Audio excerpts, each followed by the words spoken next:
Alright guys, so here you can see currently it is showing sale, and in this video I'm going to be showing you how to add low stock on Shopify product page. So now it is currently sale. We need to head back to our Shopify admin panel. So for that, click on this exit button on top left and leave page.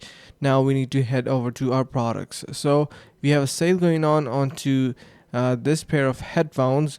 So what you need to do is simply jump onto that, and if not these pair of headphones, if you want to do on these, you can simply select the product, and what you need to do is simply, so here we have currently new 20 items, and so here you can simply drop down the available section and set the adjust by minus, let's just say 18 are sold.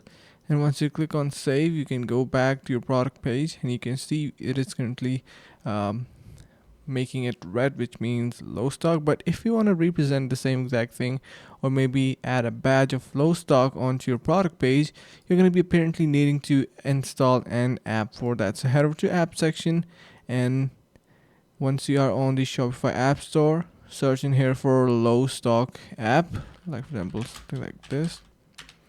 And once you search in here low stock, you can see we have a low stock counter. So they do have a free plan. You can simply install it onto your Shopify store, and it have multiple different scarcity badges to display. So yeah, this is super nice to have if you want to have some professional low stock badges.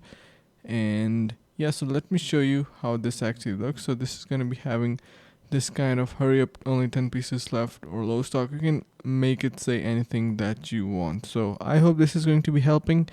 Thanks so much, and see you in the next video.